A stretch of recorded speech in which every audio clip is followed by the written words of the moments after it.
Welcome to SST College of Arts and Commerce. This is a SST Edupedia and I am Assistant Professor Namrata Singh. Today we are going to learn the new concept Johari window under the subject organization behavior. So generally Johari window is divided into the four parts. The first one is the open area, then blind area, hidden area and unknown area. So the Johari window model is a simple and useful tool for illustrating and improving self-awareness and mutual understanding between individuals within a group. In short, Johari window helps in to understand about ourselves कि हम क्या है, exactly हम क्या है और how is the people around us और हमारे आसपास में रहने वाले people कैसे हैं. Then the Johari window model can also used to access and improve a group's relationship with other groups. It means it creates a good coordination between among the other groups.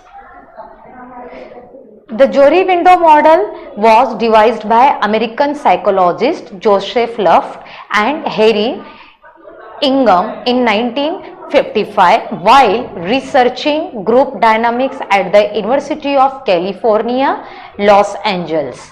So the model was first published in the Proceedings of the Western Training Laboratory in a group development by ACLA Extension Office in 1955 and was later expanded by Joseph Luft.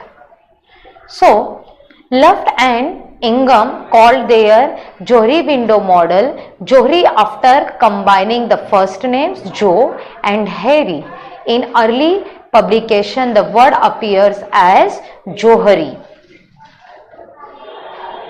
So where is the uses of the Johari model? So the Johari window soon become a widely used model for understanding and training self-awareness, personal development, improving communications, interpersonal relationship, group dynamics, team development and intergroup relationship. What actually model represents? So the Johari window model is also referred to as a disclosure or feedback model of the self-awareness and by some people an information processing tools. In short, ये use किया जाता है for the purpose of the information processing tool जहाँ पे person खुद का self awareness के लिए क्या करेंगे, फीडबैक देते हैं और फीडबैक मॉडल के लिए इसे यूज किया जाता है. देन एक्चुअली जो ये इंफॉर्मेशंस को रिप्रेजेंट्स किया जाएगा उस इंफॉर्मेशंस में क्या आएगी, there is a feelings about the individual, experiences about the individual, views, individual का व्यूज क्या है related to that in the organization or related to that work, then attitudes, skills, intentions, motivations, etc. within or about a person. मतलब उस persons के अंदर क्या है और उस persons को लेके ये सारी इंफॉर्मेशंस क्या करते हैं, कलेक्ट करते हैं in relation to their group from four perspectives. और उसका मेन एम होता है कि वो पर्सन्स ग्रुप में क्या होना चाहिए, कंफर्टेबल होना चाहिए एंड सुटेबल होना चाहिए, जिसके लिए क्या करेंगे, फोर पर्सपेक्टिव्स यूज करते हैं.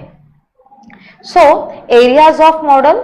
सो the four Johari windows perspectives are called regions और areas और quadrants. मतलब ये जो इसी जहां पे यूज किया जाता है आइदर हम उसे रीजन्स बोल सकते हैं, आइदर एरियाज बोलेंगे, आइदर क्वाड्रेंट्स यूज कर सकते हैं. So each of this reasons contains and represents the information that is a feelings, motivation etcetera known about the person in terms of whether the information is known or unknown by the person and whether the information is known or unknown by others in the group. For example, हम उस person से related कुछ information ले रहे हैं, after that हम क्या करेंगे, एनालिसिस करेंगे और उसमें हम ये देखेंगे कि क्या उस पर्सन को एग्जैक्टली उसके बिहेवियर्स, उसके इमोशंस के बारे में पता है या फिर नहीं पता है, या फिर same things unknown by others in the group, जिस पर्सन को उसके बारे में पता नहीं है, थ्रू दिस वो पर्सन इसे क्या कर सकता है, आइडेंटिफाइड कर सकता है. सो There are the four coordinates comes under the Johari window. The first one is what is known by the person about him or herself and is also known by others. That is a open area, open self, free area, free self और the arena. Means वो खुद को कितना जानता है, उसे दूसरे जो उसके कलीग्स हैं, जो उसके पीयर ग्रुप से, जो उसके फ्रेंड्स से, वो उसे कितना समझते हैं. सो उसे हम क्या बोलते हैं, that is known as a open area. वो खुद के सेल्फ के लिए कितना ओपन है, वो अपने एरिया में कितना फ्री है, वो कितना फ्री सेल्फ है. तो इस तरीके से हम क्या कर सकते हैं, वहां पे आइडेंटिफाइड कर सकते हैं. सेकेंड इसमें आता है what is a unknown by person about him और her self but which others known. Means उसे नहीं पता है कि उसके अंदर क्या क्वालिटी है या वो क्या और बेटर कर सकता है, बट उसके अदर फ्रेंड्स को पता है कि ये काम कर सकता है, ये टास्क कर सकता है. तो उस कोऑर्डिनेट्स को हम बोलते हैं ब्लाइंड एरिया और ब्लाइंड सेल्फ और ब्लाइंड स्पॉट. मीन्स उसके अंदर वो क्वालिटी होते हुए भी उसे उसके बारे में नॉलेज नहीं है. Then what the person known about him और her self that others do not know. मतलब उसे पता है कि उसके अंदर क्या टैलेंट है, वो क्या बेटर कर सकता है, किस एरिया में उसका ग्रेस्पिंग है, बट उसके लिए दूसरे पर्सन्स को नहीं पता है. That is known as a hidden area. For example कुछ लोग बहुत अच्छे सिंगर्स होते हैं, वो घर में गाना गाते हैं but in front of others लोगों को नहीं पता होता है कि वो इतना अच्छा सिंगर भी है या वो इतना अच्छा पोएट है, वो इतना अच्छा कौन है, एक आर्टिशियंस है. सो उससे हम बोलते हैं हिडन सेल्फ एरियाज और अवॉइडेड एरिया और अवॉइडेड सेल्फ और फेकेड. मतलब वो खुद से ही अपने उस एरिया को अवॉइड कर रहा है, उसे इग्नोर कर रहा है. And fourth coordinates comes under this, that is what is unknown by the person about him और her self and is also unknown by others.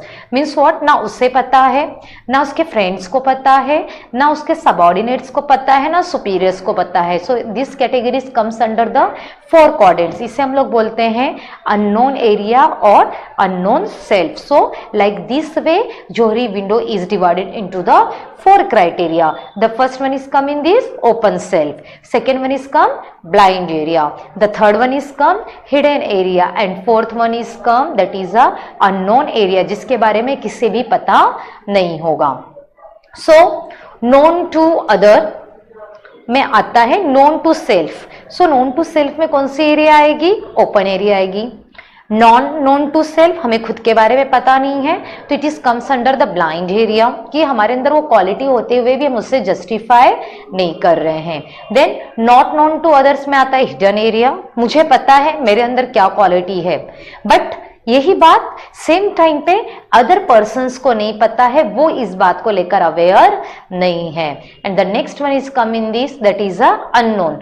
ना मुझे पता है, ना किसी अदर पर्सन्स को पता है. तो यहाँ पे ये जो एरिया है ये फुल्ली क्या हो जाएगी, अननोन हो जाएगी. सो जोहरी quadrant 1 is known as the area of free activity. This is the information about the person, means the information about the behavior of the person, attitude of the person, feelings, emotions, knowledge, experience, skills and views and etc. of the person that is known by the person, the self and known by the group. It means उसे भी पता है, others को भी पता है. Both are aware about the things.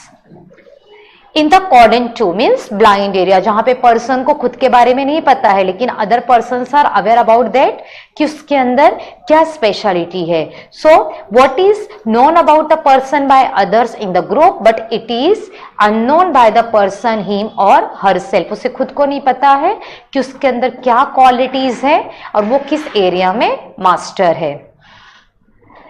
Next come in this, that is the Johari quadrant 3. Here what is known to ourselves but kept hidden from and therefore unknown to others.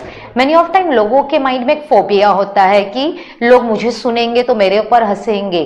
No doubt उसके अंदर बहुत अच्छी quality होती है, but still वो उस quality को क्या नहीं कर पाता है, लोगों के सामने एक्सप्रेस नहीं कर पाता है। फॉर एग्जाम्पल तारे ज़मीं पर मूवी हमने देखा है जिसमें दर्शील की ड्राइंग बहुत अच्छी होती है, बहुत फंटास्टिक आर्टिस्ट होता है, बट सेम टाइम पे उसे पता होता है कि वो एक अच्छी ड्राइंग कर सकता है, लेकिन उसके पेरेंट्स को पता नहीं होता है कि वो एक अच्छा आर्टिस्ट बन सकता है। वो ऑलवेज उसको प्रेशराइज करते हैं क्या, कि तुम पढ़ाई पे फोकस करो, तुम स्टडी पे फोकस करो, तुम्हें तुम्हारे भाई के जैसा बनना है।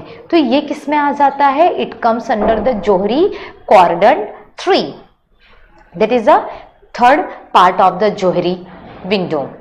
Now the fourth one is come in this. So here it contains information, feelings, talent, abilities, aptitude, experiences, etc. that are unknown to the person, him or herself, and unknown to other in the group. Means ना उसे पता है ना others को पता है। तो ये सिचुएशंस में क्या होता है कि उसके पास टैलेंट होने के बावजूद भी वो क्या नहीं कर सकता है, उसे यूज नहीं कर सकता है, और सेम टाइम पे अदर्स उसके क्वालिटीज को, उसके नॉलेज को क्या नहीं कर सकते हैं, एक्सप्लोर नहीं कर सकते हैं। सो लाइक दिस वे उन्हें क्या करना है, ये यूज करना है जहां पे अननोन एरिया है। सो इस तरीके से जोहरी विंडोज को यूज किया जाता है कि किस तरीके से एक पर्सन अपने पर्सनालिटी को एक्सप्रेस कर रहा है in front of the others. आप अपने पर्सनालिटी को दूसरों के सामने कैसे प्रेजेंट करते हो, either you are open in your self area, either blind, आपको पता है आपको नहीं पता है कि आपके अंदर क्या टैलेंट है, बट सेम टाइम पे अदर्स आर अवेयर दैट कि आप कौन सी चीज को कितने बेहतरीन तरीके से कर सकते हो। देन थर्ड इज कम, आपको पता होते हुए भी आप क्या कर रहे हो, अपने उस टैलेंट को हाइड कर रहे हो। सो इसकी वजह से भी आप क्या नहीं कर पा रहे हो, दूसरों के सामने अपने पर्सनालिटीज को, अपने नॉलेज को एक्सप्लोर नहीं कर पा रहे हो। And fourth come in this, that is a unknown area. For that आपका इंटरेस्ट क्या है, आपकी फीलिंग्स क्या है, आपके अंदर टैलेंट क्या है। देखो many of time it happens, आप किसी को पूछते हो आपकी हॉबी क्या है, क्या बोलते हैं, नहीं पता। आपको क्या करना पसंद है, नहीं पता। आपका किस एरिया में इंटरेस्ट है, सोचा नहीं है। आप क्या करना चाहते हो, पता नहीं। तो इस तरीके से जब सामने वाला रिप्रेजेंट कर रहा है in front of the others, तो अदर्स को भी आइडिया नहीं होता है कि एग्जैक्टली इसे क्या करना है, किस एरिया में जाना है, किस तरीके से खुद को एक्सप्लोर करना है। So in short, in the Johari window we are learn about the personality skills about the person, and that is a very must in the organization where person should aware about his feelings, abilities, knowledge, ideas, innovation, motivation, skills and etc. Thank you.